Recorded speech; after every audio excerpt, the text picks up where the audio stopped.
Nehemiah is not preached a lot, and it's not really read a lot, but I believe with all my heart that it's one of those books.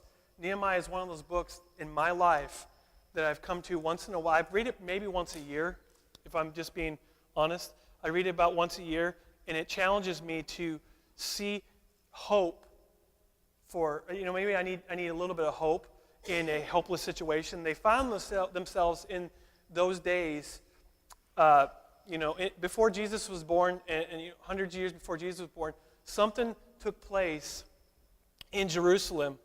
And the history of Jerusalem, it's ups and downs. If you ever study the history of Jerusalem, what it is that the people of God, long, long ago, they were told by God, if you obey my commands, you will be blessed. But if you disobey my commands, and if you follow after different gods that aren't even real, but you start living for yourself, then I'm going to take away that blessing. It's almost like a pipe that's a blessing that's clogged, and you need a little bit of spiritual Drano.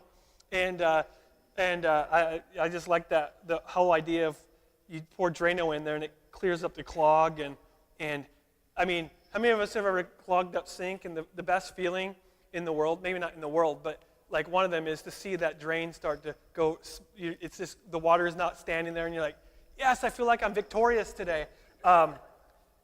In a sense, that's what God told the people of Israel. If you obey my commands, if you live for me, I will bless you. That will be a main byproduct of that. It's not that you won't struggle, but you will have God's blessing. And the people of God, right before Nehemiah's day, 140 years, 100 whatever years before that, they started disobeying God, and they started to live for themselves. In fact, they forgot about who God was, and they started living for other so-called gods that people introduced into that area. And even today, there's multiple gods that people serve in that area. But at that time, before Nehemiah, all the Jewish people were basically taken captive in a different land. Okay, so think about, if in your mind's eye, a map of Israel. Can you see it in your eye? Now go east a little bit. No, never eat soggy waffles or shredded wheat, and go this way a little bit. You ever learn that? And you go into modern-day Iran. Can you picture that now in your mind? Maybe you're not good at geography like I'm not, but just pretend. That's where the people of God were. Okay, if you read the Old Testament story, that was the promised land over there, right? Remember the story? Oh, this is where God had called the people to be, and because of their disobedience, God basically let go of that blessing that they had, and He allowed them to go in captivity into a foreign land and a foreign king and all that kind of stuff. And then Nehemiah showed up on the scene, and we've been studying him for 2 weeks. They got one more week after this, and I'm telling you, something in Nehemiah, when you read it, it's powerful. Now, to be honest with you, if you read it as a novel or something like that, you read about a guy who gets a burden and he builds a wall. And if you're reading it like a novel, you go, that's not really that impactful. He's building a wall, right? But if you read it with the attitude of what my life is like, what your life is like, or the state of the church, or the state of the country, it really is very parallel to what's going on in the culture, in the world, and maybe even in your life. And because I am sitting there reading the book of Nehemiah with that kind of attitude, I'm going, wow, there's certain things that are getting me excited inside, and God has given me a reason to have joy. God's given me peace. God's given me encouragement. How many of us need encouragement sometimes? How many of us need some peace? You need a little bit of joy. If you want that, I know you do. No one I've ever talked to ever said, I'd rather have less joy. I'd rather have less peace. I want chaos. I want what the world has. I just want to be out of control, and people are like, what is going on in this world, right? Have you heard people say that? Maybe you're saying that. But the walls have been torn down of Jerusalem. Okay, remember, they're over here, not in the Promised Land. They're in modern-day Iran, in Susa. And at a certain amount of time after they were first taken over there, a remnant, a few people were able to go away from here and go back to Jerusalem. In fact, there's a few people who are living in Jerusalem at the time when Nehemiah shows up in the story of God. And in fact, Nehemiah's family, his brother, was in Jerusalem. And Nehemiah was an interesting character because he was an ordinary cupbearer. Remember? He drank from the king's wine just in case it was poisoned, right? if he drank it and dropped dead, well, he did his job. That was his job. He was an ordinary cupbearer who had no reason really to be concerned about Jerusalem except for the fact that his family had been buried there. And he had no reason to really be concerned about it because he had an easy, cush life, if you will. I mean, where did he live? Where do you think he lived? In the king's palace. He wasn't in the throne room all the time. He had his own quarters. But think about that for just a minute. If you live in the king's palace, there are some things, some luxuries that you do have that the ordinary person doesn't have. So if I were Nehemiah, I really wouldn't be concerned about that. It'd be easy to go, that's almost 1,000 miles away. I'm just going to stay over here. I know God has called me over here, but he gets this burden to ask his family. His brother shows up one day, knocks on his door. It's not in the story, but I'm reading between the lines. And he says, hey, bro, how's Jerusalem going? How's it going in Jerusalem? How are the people doing? Can you tell me, give me a report? And his brother said, not well. The people are discouraged. The people are depressed. The people have no hope. In fact, the people, they look to their past for the glory days of when they had a relationship with God, and now they look at Jerusalem and they see the state, they see the walls torn down. They see the walls on fire. They see the gates that were between the walls, the wood that was on there, they're burned down. And it was burned down for 144 years. So to me, if 144 years, you would think in your mind, it ain't ever going to change, right? It's never going to change. Why in the world, if it's not been changed for 144 years, why would it change now? Well, how can we, the remnant that are there, how can we, so they just kind of ignored the problem. Every day they walked past the temple that was torn down. They made their own makeshift temple, but they remembered the old days. And they saw the walls that were torn down, and they turned their eye away from it and went, I'm just going with my day and pretend it's not there. But Nehemiah heard the news, and guess what? He had a burden.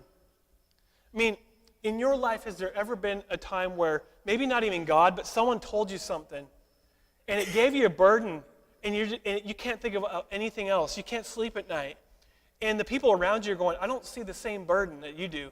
You know, they don't care. And it's not their fault they don't care. It's just that God gave you that burden to do a specific thing. And Nehemiah had that specific burden.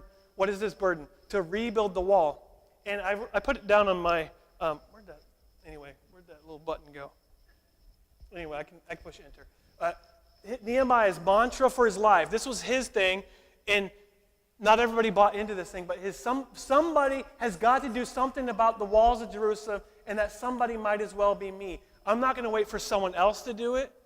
I'm not going to wait until all the stars align. I'm not going to wait until the conditions are perfect. I'm not going to wait until the church is filled with people. I'm not going to wait until there's, whatever, fill in the blank.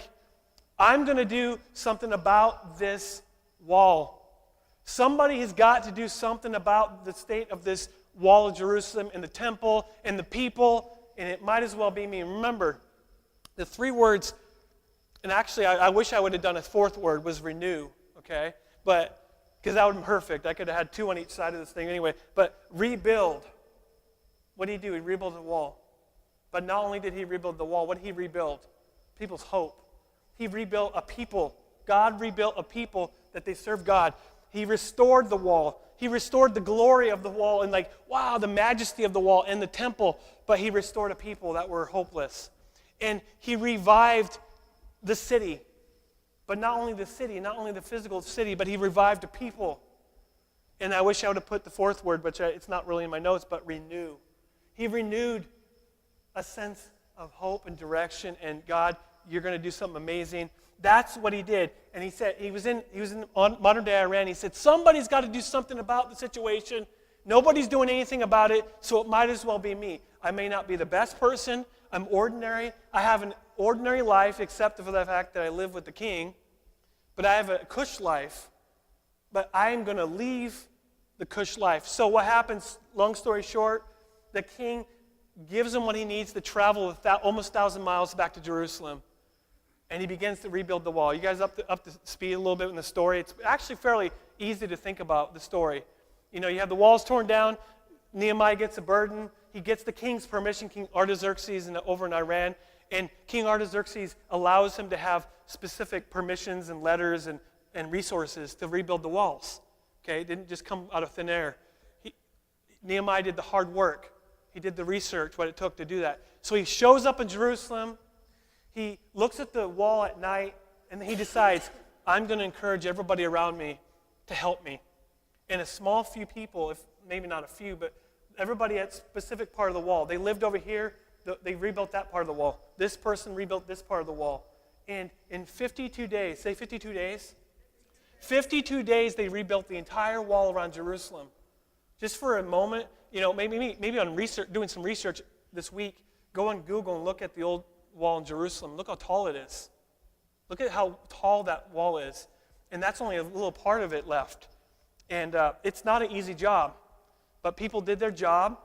Everybody did their part. Nobody did everything, but everybody did something, except for a few people we'll see today. Because what happened is Nehemiah started doing the good work that God had called him to do, and guess who showed up? Tweedledee and Tweedledum.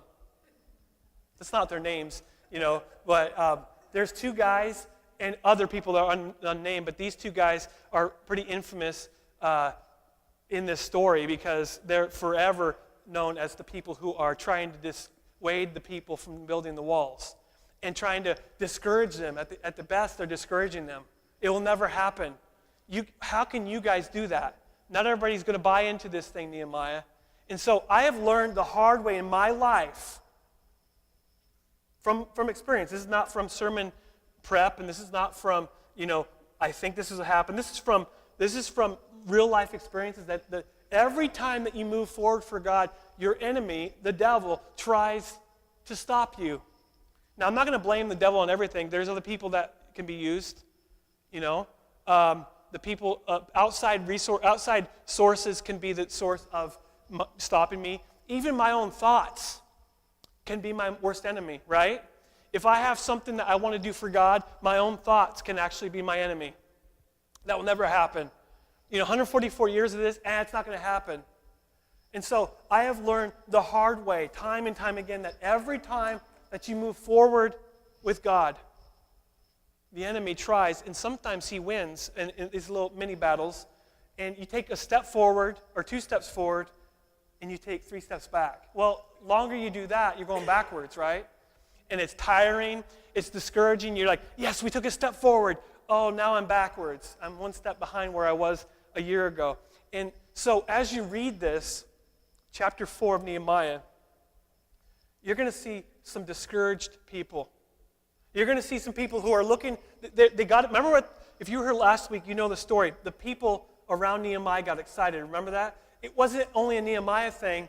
The people started going, okay, let's rebuild this thing. It wasn't a Nehemiah. It was a Nehemiah dream. And he started encouraging the people, and the people bought into this. Now, by chapter 4, the people are not buying into it anymore. They have thrown in the towel. They have dropped their tools and oh, we're done.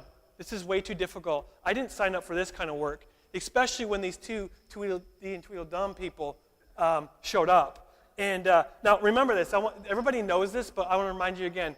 Every time that you take a step forward with God, there is a good opportunity, a good chance that you might step backwards because the enemy does not like the church advancing, doesn't like when we do something for God. If someone says, I want to turn my life around for God, I want to turn my life around and live for God, I used to be this way and I'm that way, do you think the devil's going to just leave them alone? And what happens is the church lies to them, maybe not literally, but they get the idea that when I become a Christian, God is going to wipe away all obstacles and my entire journey with God is going to be, it's going to be spotless. There's never going to be any obstacles out of the way. And that's a lie. Again, when you do something for God, it's easier when you are prepared for it, right? If you know something's coming, you know how to deal with it beforehand because you've already prayed about it, thought about it. But some people, they're walking through life and all of a sudden they run into a wall. Maybe not literally, but if you're like me, you have run into a wall. But they run into something, an obstacle, and they go, what's going on? Maybe I'm not a Christian. Maybe God's not really real. And they start getting discouraged, okay? That's because you're doing something right. Now, if Nehemiah were to be alive today, he would add few more Bible verses. He would say the enemy is here to steal, kill, and destroy you. Okay? He would also say the enemy roars around like a lion. He looks for someone to, what? Devour. That's not encouraging words, by the way. But he would also say that the God who's in us is infinitely more stronger than the enemy out in the world. He is infinitely stronger, and I praise God for that, because no matter what you're facing, your God is stronger than that problem. Your struggle is not bigger than God. Your doctor's note, your financial statement, your relationship, or whatever, you turn on the news and you look at the problems in the world, those are huge problems, but they're not bigger than God.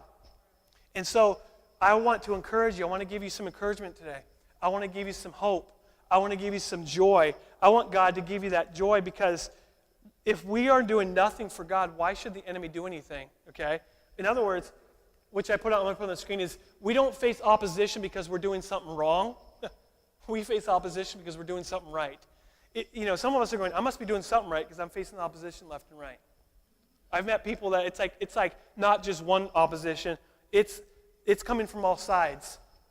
And I would like to say, something's going right here. Obviously, people face opposition for their own stupidity often, okay? But I'm talking about the things when you're doing something right for God. When you're walking in that will of God, when you have decided, I'm going to walk with God, I'm going to have a relationship with Him, or I'm going to have a burden and I'm going to do something for God, you're doing the right thing, so that guess what? You're going to face opposition.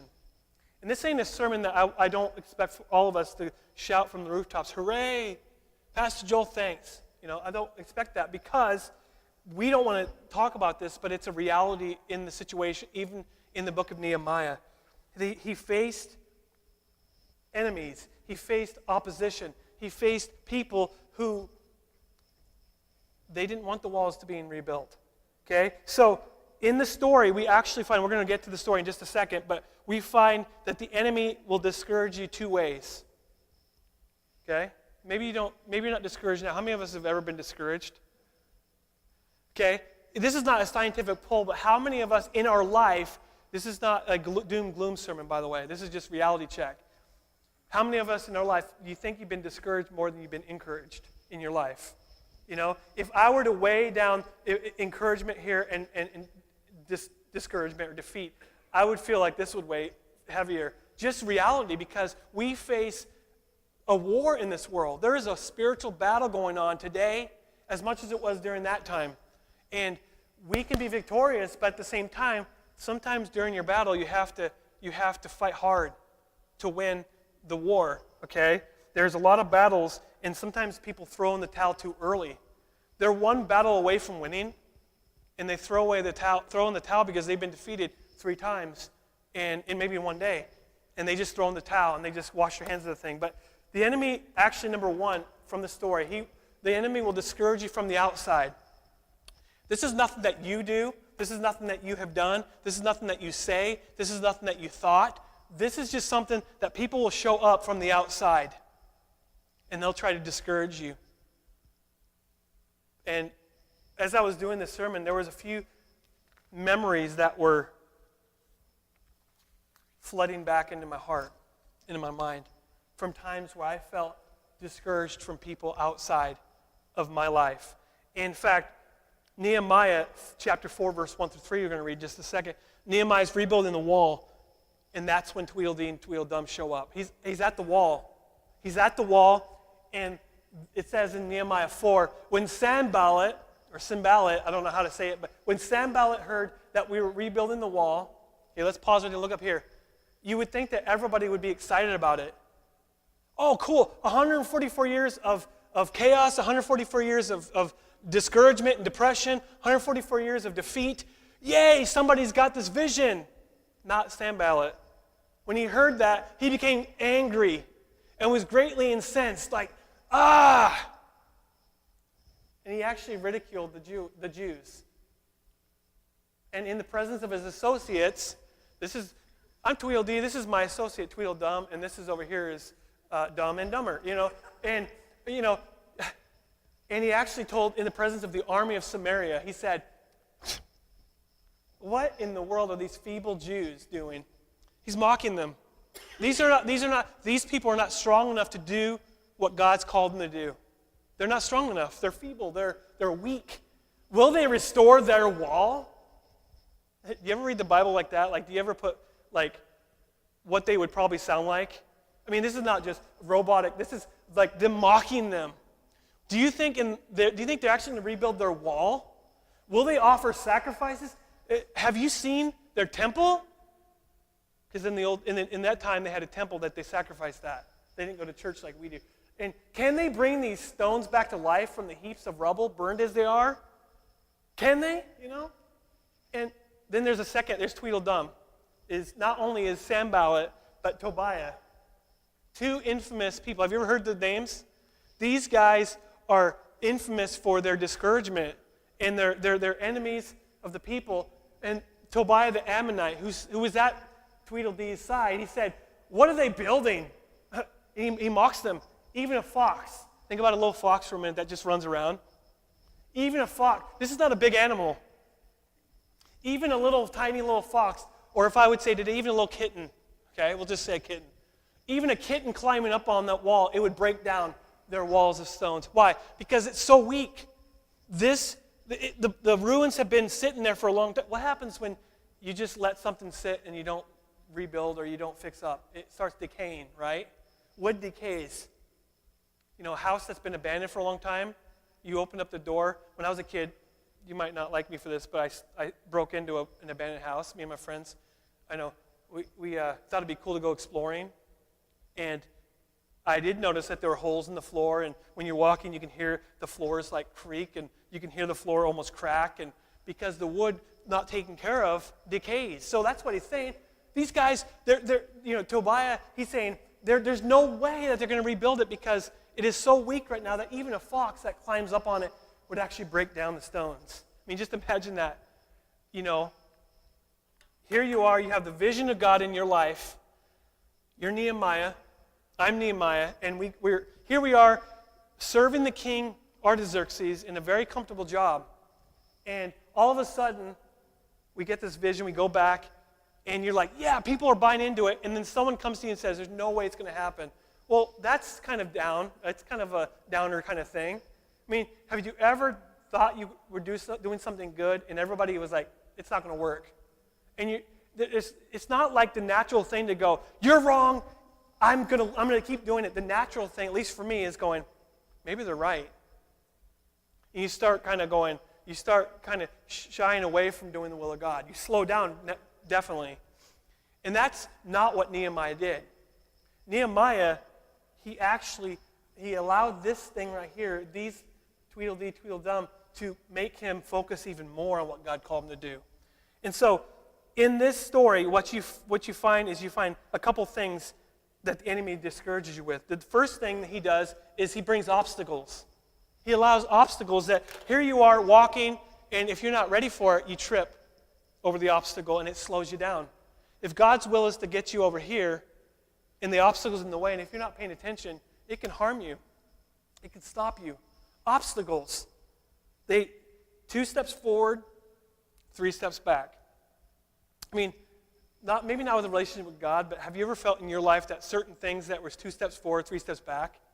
I mean, it just bothers me, that thing in life when you have this goal in your life and you think you're making progress, but if you look in the long run, you're going backwards. And that's what the enemy here in Nehemiah wants to do. He wants to discourage, because they started building some of the layers. That's when they started showing up, and it could have stopped Nehemiah from rebuilding the walls. Now, for example, I threw out a few examples. Maybe the will of God for your life is to get out of debt. Anybody ever have debt before in your life? Okay? And some people, they have this major goal. It's a noble goal. Get out of all debt as much as they can. They might be so excited about that, even they bought the Dave Ramsey courses. Have you ever heard Dave Ramsey? They might even have the Dave Ramsey, tattoo on their arm. It's like, yeah, go Dave. And you have Dave Ramsey just talking to you. Get out of debt. Don't spend. Save. And they're starting to make progress. They start to pay off this credit card. They pay off their car. But then all of a sudden the car breaks down and it's like $1,300 thing. Have you ever felt that way? Like, yeah, we're starting to pay off stuff, and then my car breaks down. I have a $1,300 bill. 2 steps forward, 3 steps backwards. Or maybe your goal is to lead your family. I thought about maybe some younger families that my prayer for a lot of younger families with young children is that the father and mother would stand up as the leader of their homes and say, I want to lead my family in the Lord. And you're like, I'm gonna read scripture, we're gonna pray, we're gonna have fun, and then maybe the kid stands up and goes, I don't really believe this stuff anymore. 2 steps forward, 3 steps back. Or I don't really want to read the Bible. Stuff just something simple as that. You're going, okay, we made some progress, but not anymore, right? That is real life stuff. Years ago, this is where one of the things that came flooding back to me. Can I be real for a moment? Years ago, me and Lydia were talking about dreaming about the church and just planning. And a lot of times we drive, not a lot of times, but when we go to Lewiston, most of the time we talk about God, we talk about the church, that kind of thing. And years ago, we had talked about a Wednesday night thing here. And we both went to the same college, so we remembered in college that there was a Monday night where every Monday night, I don't know how many people, at least 100 people, college students, young men and women who were on fire for God, they were hungry for the Lord, they showed up in the chapel on campus, and I mean, there were people that were pacing in the front, there were people that were crying out, there were people that were raising their hands, there were people that were singing, there were people that were like reading the Bible in the back, it was a powerful time, was it not? It was the times where we would go there and we felt the closest to God in college was because somebody took the initiative to start that ministry at the college, and the place was filled with people. There was excitement, there was an energy to it, and then fast forward when we're here for a few years, and we go, we need to have something like that on Wednesday night. We even stole the name, Pursuit, because we wanted people to pursue God, and God would pursue us. And we started it, and maybe the first time it was maybe 12. Sounds good for the story because of 12 disciples, but you know, I was expecting that the people would be out the door waiting to come in. Like, yeah, 12 wasn't people waiting out the door, but there was still a good amount of people, okay? And we're like, that's good. And over the years, this is just me being blunt, it started dwindling down to no one. And here's my dream. Here's my vision, what God had called in my life. Here was the reality. And I can't lie, it was discouraging for a long time, but we kept having it because we didn't want to get rid of it. I didn't want to get rid of it because I kept having this dream. I kept having this vision. But to be honest with you, a lot of people are busy with different things, and prayer usually, and this maybe not for you guys, but for the majority of people, prayer is not in top priority because it's not something that you physically do. You know, people are just busy with different things. And so 2 steps forward, we thought, yeah, but 3 steps backwards. That is just one of those things that bothered me years ago. And number 2, not only will the devil bring obstacles your way, that's from the outside. Number 2 is criticism. Have you ever been criticized for doing something good? You did everything that you know was right. You did everything that God had called you to do. You had done the right thing. This might be at work. This might be in your relationship or with someone that you've done everything right, and their critics show up. In fact, in the story, they're criticizing the people. They're criticizing the way that they are actually doing it. You know, criticizing them. Why do you think, Nehemiah, that you have the ability to rebuild the wall? You're not a builder. You don't have the skills. You don't have the brains. You don't have that. You're not the right person for the job. So they criticized him. Okay, criticism is difficult. How many of us like criticism? Even if they're right, criticism is still hard.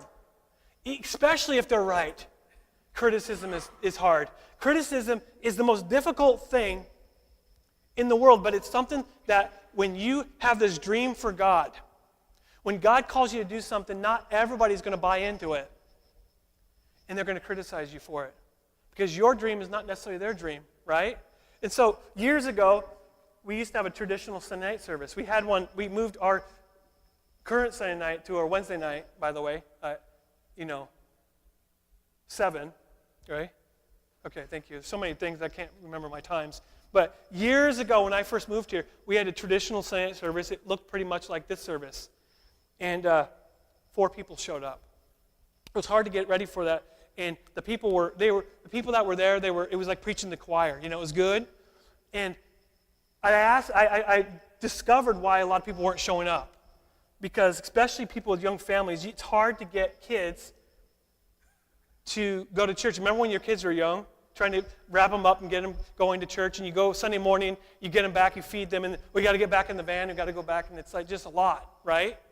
And so people were getting ready for the week. So I decided to just get rid of the Sunday night service, to give those people opportunity to hang out with their family, get ready for the week, that kind of thing, help them relax, get them ready for the week. I thought it would be a noble thing. I thought people wouldn't care, but this one person who left, not so long after that, but this, you're trying to ruin this place by getting rid of the service. It's criticism. And I was like offended. You ever been offended by someone's criticism? Who are they to say that? And I'm driving home from that little conversation. That person had been on a Sunday night service for over a year. Pretty ironic, right? But it's criticism. Criticism. People will criticize you for things that you feel are the right thing in your life. This isn't necessarily just with the God thing, but with anything. You start paying off your debt, you start doing that, and all of a sudden you have more money now, and people are like, well, now you have more money, you're spending it on yourself. There's just people that show up, Tweedledees and Tweedledums of the world. They're just there, they're sitting there talking to you, and I got Tweedledee saying, that's not good. Yeah, he's right, that's not good. So you got criticism, and you got obstacles, and what happens when you have criticism? It's easy to give in to them, and it's easy to throw in the towel. I wish I had a towel here, I would throw it in. I would just throw the towel. In a boxing match, the guy throws in the towel. What does that mean? It's like on par with waving the white flag, right? We're done. The great thing about Nehemiah is that he has obstacles, he has criticism, but he keeps going stronger. And I love that because it will happen. People will get into your face and criticize you to your face. And not only that, if they don't go in your face, they might criticize you to other people. Right? Has that ever happened to you? People talk to you, and you're like, where did you hear that from? It's just outside sources that are criticizing, and sometimes they're right, sometimes they're not. They're not justified to say it, though. They criticize you because of certain things. But we actually see what Nehemiah does. When he is discouraged, when he is tempted to get discouraged, when he is tempted to get depressed, we see that he does 2 things. And this is how he got out of depression and discouragement. First, he took it to God in prayer. This is so easy to think about. It's how we should react. But it's what he did. The very first thing that he did when there was obstacles and there was criticism, he took it to God in prayer. And number 2, right after that, he went back to the wall, right back to work. He took the hammer or whatever. He took the tools. He was praying. So I really felt in my life that there were 2 things that we could do if you feel discouraged, is to take it to God in prayer. That should be obvious, but when you're discouraged, do you normally, maybe you do, and this would be a good thing, do you normally cry out to God and say, God, I'm discouraged. Or, Lord, I'm downright depressed. I don't have medication for it, but I feel depressed. Or I'm on the edge, and I don't feel like I can even get out of bed in the morning. Do you take it to God in prayer? And do you just go right back to what God's calling you to do, no matter the voices that are what they're saying? There will always be Tweedledee and Tweedledum. I don't get it. I'm a Tweedledee and Tweedledum a lot of things. But there are other people that are Tweedledee and Tweedledum saying, no, it'll never work. No, you're dumb. No, you're not the right person for the job. No. So these are some difficult things. But actually, Nehemiah does the right thing. Prays, seeks the face of God, gets right back to work. Gets up, doesn't cry, doesn't go, well, they're so mean to me. They're so, it's not like a child on a playground. She pulled my hair, and I got to go tell someone. It's not about that. It's going, God, you see what's happening. I'm discouraged, but I'm doing what you call me to do. Please deal with these obstacles. God, please deal with the criticism. Help me not be discouraged. Help me not get depressed. You know what? What God did for him? God showed up. He had hope. He had peace.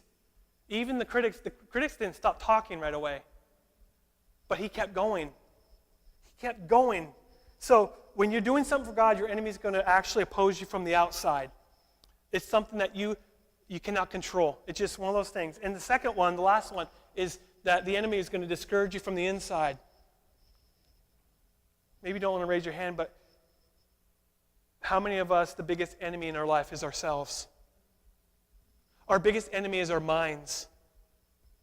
It's that little voice inside our head. Sometimes we blame it on the devil, and maybe it is, but more times than not, it's probably just our own self going, remember last time it didn't work out? Remember that promise that you did for God and it didn't work out? How'd that work last time for you? And the more that you try to think over things, the more you try to stew over what's going on, you get more discouraged. By the way, that's why you need people in your life that are natural encouragers. When you hang out with them, you feel encouraged. There are some people in my life that every time I'm with them, I don't care what we're doing. We might be doing nothing but eating a hamburger or something or just hanging out. And I just feel naturally encouraged by them. I don't feel like they're sucking the life out of me. I feel like they're adding life to me. And so, this is a freebie, but find people that are natural encouragers, and guess what? Be an encourager to people around you. They need it. We need it, right? And every one of us earlier said, I'm usually more discouraged than I am encouraged.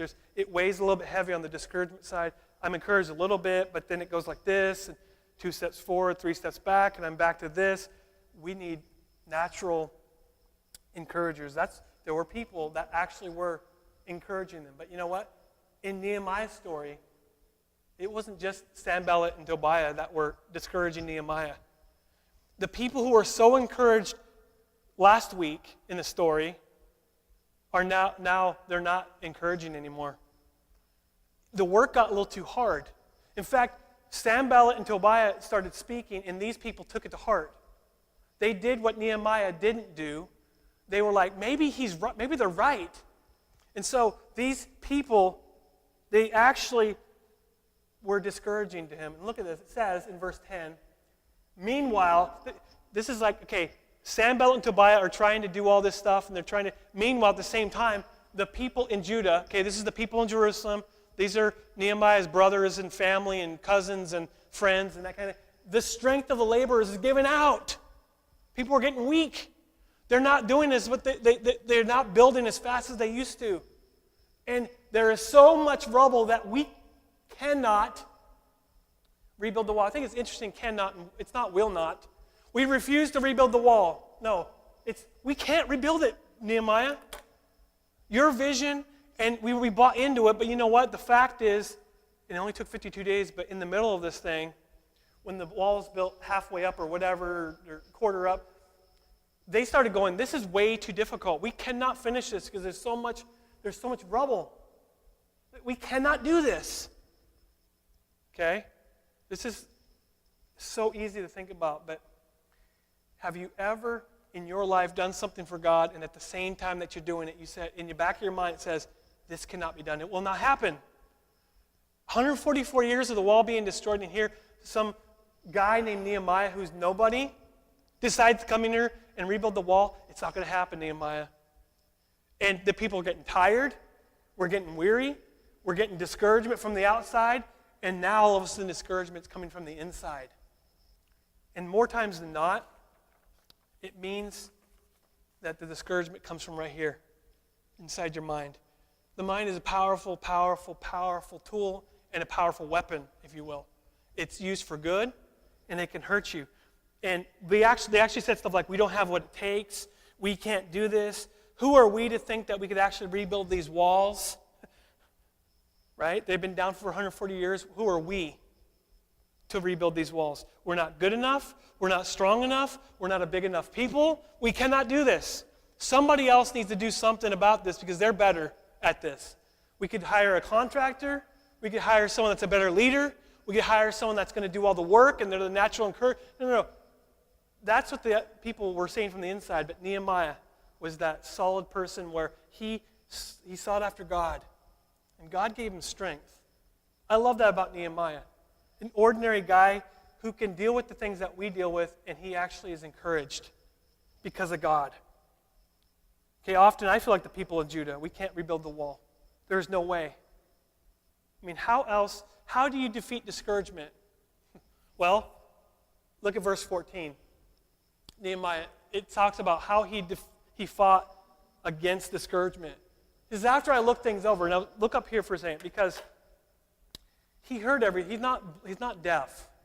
And he's definitely not putting his head in the sand. He's taken into what they're saying. He's going, okay, let me listen to them. Let me hear them out. Let me hear their arguments. Let me hear what they're talking about. Let me listen to what you're saying. What are you saying? Okay, Sanballat and Tobiah, you said that. Okay, what are you guys saying? Come on, let's bring it up. And after looking things over, after looking at the wall and going, is it really impossible? He goes, I stood up. Maybe he was sitting down going, you ever just sat down and just kind of, I can't, even standing up is difficult. But he stood up amongst the people. And he told them a mini sermon that made it into the Bible. He said, don't be afraid of them, the enemies. Don't be afraid of the people who are telling you can't be done. Remember the Lord. Say, remember the Lord.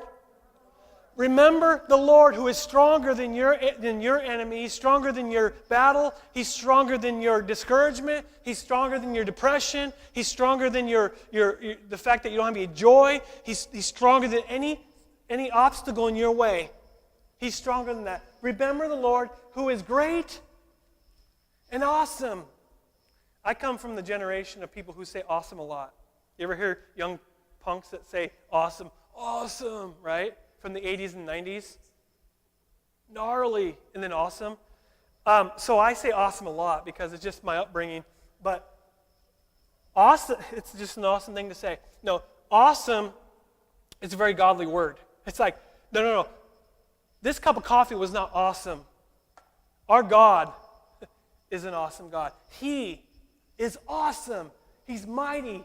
Remember the Lord, who is great and awesome, and fight for your families, fight for your sons, fight for your daughters, fight for your wives, fight for your homes. He's given them hope.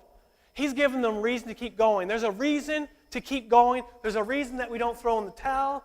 Greater is He who is in you than who is in the world. And if God is for us, who can be against us, right? And if you're discouraged now, or you've ever been discouraged, ever, He does two things right here. There are two things in this sermonette right here. He stood up among the people. He could have thrown in the towel. He could have joined in their ranks. He could have said, you're right. Who am I? In fact, later on in the story at the end, he goes back to the king, Artaxerxes. Did you know that? He had a reason to go back after the walls were built. He had a mission, a new mission, but we'll get to that point later. But he goes, right now I could just go back to my old job, just throw in the towel. It's comfortable. I don't have any criticism there. I just drink wine and give it back to the king. That's good. I could do that. I get free wine and get paid for it. I get a place to live. But he stands up. He says, don't be afraid of them. Don't let them discourage you. In fact, there's two things quickly that he said. Remember the Lord. Now stop right here. This is the easiest. I've said this a lot in my sermons. This is the recurring theme in my life. When you are discouraged, the easiest way to get out of discouragement, the quickest way, if you want the 1 + 1 = 2 easy formula type of thing to get out of discouragement, remember the Lord. In other words, think back to the time, maybe one time when God showed up strong and you were like, oh yeah. Or read the scripture and go, oh, David dealt with that and God showed up. Nehemiah, he dealt with that and God showed up. Jesus, he did that, he dealt with that, and the Father showed up. Or Paul and Peter, they dealt with that, and look who showed up, God. And you start reading that, and you start feeling your legs get stronger. I'm not weak-legged, and I'm not ready to buckle down and fall down. You're ready to get up, and you're just like him. You're getting up, and you're telling the people, no. Don't get discouraged. Don't let it bother you. Remember the Lord. And the second thing is, fight for the things that are important. Fight for the things that are important. And I would agree with everything he said. He said, fight for your families, fight for your sons, your daughters, your wives, your homes. Fight for the things that are important. And I like this because he's told them, stop having a pity party. Stop looking to yourselves. It's not about you right now. You're not rebuilding these walls for you only. You got people who are counting on you. You got people who are like waiting. They're waiting for a people to stand up for God. They're waiting for people who are going to be strong in the Lord. They're waiting for people who are going to rebuild, restore, and revive. And you know who's going to show up after that? People are going to show up and go, wow, something amazing is happening here. You know, fight for the things that are important. What's important to you? I mean, it could be family. Of course, family. Of course, my family. But other things, what's important to you? What are the things that God's birthed within your heart? For example, if prayer is important to you or worship is important to you, man, you fight for that. You don't let people discourage you, say that's a waste of time. You don't let people talk down, and you just keep going. You fight for it. You fight for that prayer. You fight for that time where you worship God. Maybe you have a burden for people who are lost. And you talk to people about Jesus, and they're like, oh, that's stupid. I had people this week who tried to discourage me from reading the Bible that it's fake, you know what I mean? And I already told this to two people this morning, but they basically told me, well, you know, I don't know why you read the Bible, because you know that the Noah and the ark is in a lot of different religious books. I said, actually I did, because I learned that in Bible college. So yeah, you didn't fool me there. And he goes, well, that can't be true then. It's the Bible stole it. Blah, blah. I said, you know what that proves? That it happened. Different culture wrote down exactly what happened. It's the same story. They just put it in different books because of different cultures. And outside people trying to discourage me from doing what I'm doing. I teach the Bible, and people try to go, nah, it's stupid. Two people told me that kind of stuff, and they were joining in, and I was like, hey. And they actually took it to heart what I said. I said, that just proved that it happened. It made them think a little bit. Oh, maybe it did. Because if it happened in one book and not in the other, you would start going, did it really happen? But if it happens in multiple times, multiple sources, you go, maybe it actually did happen. You know, maybe it really did happen. But my goal is to reach the people I work with. And I'm going to fight to the day I die to see people saved. I'm going to fight in prayer. I'm going to battle in prayer. I'm not going to let people that do the little comments and that kind of thing discourage me, because if I do, I would have thrown the towel in a long time ago, right? And most of us would. How many of us have ever felt thrown in the towel with anything in your life? It would be easier, but it wouldn't be better. This world, have you watched the news lately? Daily, there's stuff going on daily. It's a recurring theme, violence and that kind of thing. I don't know how people do it without God. So as we close in prayer, this is more important than ever in the time of our world. We live in a small town. We go to a small church. It would seem like we're insignificant. It would seem like we're like Nehemiah over in Iran, and we're far from the real trouble, right? We don't need to care about it. We don't, or it seems like the walls have been torn down too long. But I'm telling you, what I've been praying for the most this week, for you and for me, is that you'd be encouraged. I hope, whatever you're dealing with, I hope that at least a little bit, at least one step forward. I know that we talked about one step forward and two steps back and that kind of thing, but at least you are a little bit encouraged in your heart. I hope there's something welling within your heart that's encouragement, to keep going, to not throw in the towel, to not give up, to not wash your hands of the mess and just walk away. That would be easier, but it wouldn't be better, right? Let's stand and pray. Jesus, we do pray.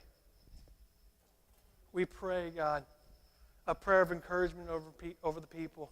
God, I pray that all of us would have this thing inside of our heart just welling up within us, and that thing is called joy. That thing is called peace. That thing is called your Holy Spirit doing a great work in our lives. God, I pray that we'd be like Nehemiah, that we will have Sanballats and we'll have Tobiahs in our life. And they will be saying things to us. They'll be discouraging us. They'll call us dumb. They'll say we're wasting our time. We'll have people like the people who talk to me and try to discourage me from your word. And I pray that we would not let those discouragements, those obstacles, and those things that hinder us, I pray as this group of people that no matter what they're dealing with, that we would keep going, we would trust in you, no matter what's going on in the world, no matter what's going on in our families, no matter what's going on with health, no matter, God, you have seen all those things. You know our needs, you know our greatest desires, you know the health crisis, you know the financial crisis, and you know the crisis around the world with violence, with police officers and that kind of thing. You see people just being killed, and they're being shot up, and you see all that in this world. And I really believe with all my heart that it's those pains on this earth because the time is soon. The time is soon, God. And I pray as a church that we would be stronger than ever. I pray that there would be this strong foundation under us. I pray that there would be this sense of encouragement, that we would be the people who shine the light in this dark world. You, Jesus, who are the light of the world, have also called us the light of the world. And so we'll take that to heart. We will be the light of the world in this dark world. We will bring hope. We'll bring peace. We'll bring joy because that's who you are, God. That's not what you have in you. That is who you are. And so we will, as we represent you, we will bring those things out in this world. We will bring people encouragement. We will love people. We will love people. We will see people saved because that is your desire and that's our heart's desire, God. I pray that you'd build within us a burden, something that is going on in our heart that we've been talking about for 3 weeks now. I pray there'd be something that's stirring within our heart and that there is nothing else what we can do except go forward in the mission that you've given us. God, I thank you for each person here. I praise you and I thank you. In the mighty name of Jesus, and everybody said, Amen. God bless you.